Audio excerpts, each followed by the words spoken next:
Be ready. 5 seconds.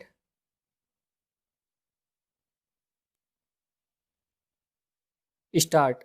Sri Raghavendra Kumar Singh, Learned Senior Counsel for the respondent university, has invited the attention of the court to the entire material relating to parliamentary debates, the deliberations of the standing committee of the parliament, and the objects and reasons to contend that firstly the university was established under a special act, namely the 1994 Act.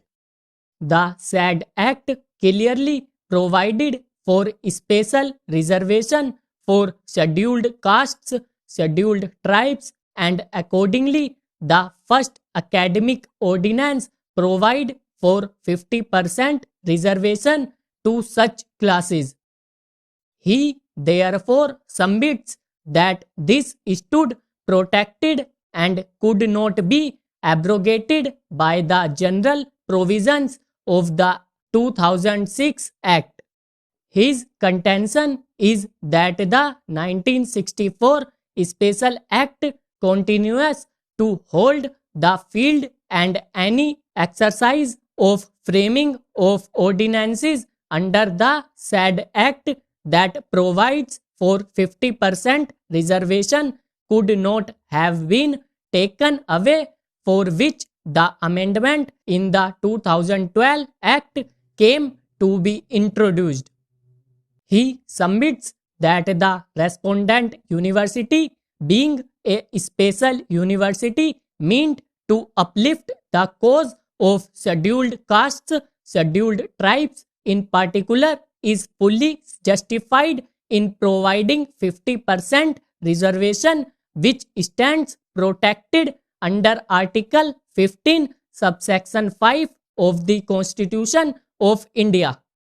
He submits that even if the validity of the 2006 Act has been upheld, the same does not abrogate the provisions of the 1994 Act that can still exist independently and which now stands even otherwise protected with the 2012 Amending Act. He contends that the petitioners, having not challenged the competence of the parliament or prayed for declaring the said provisos as ultra virus to part 3rd of the Constitution of India, the wisdom of the legislature in introducing the statutory limitations cannot be said to be violative of Article 14 of the Constitution of India.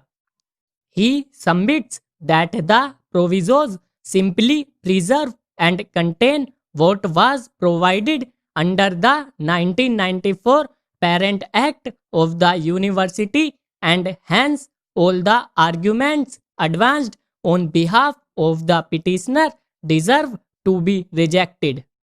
He has also cautioned the locus standi of the petitioners on the ground that reservation is not a fundamental right and no such rights can be enforced by the petitioners.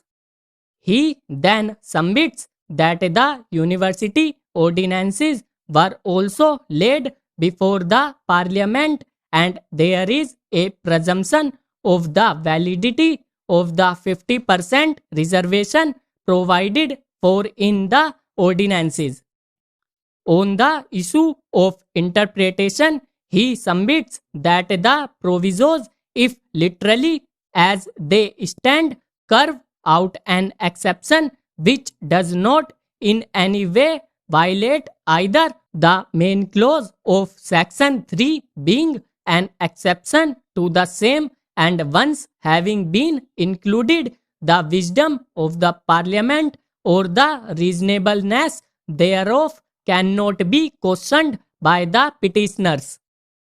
He submits that the purpose of a proviso is to make a provision which but for the proviso could not be in the main section, and the same can also simultaneously stand with the main section.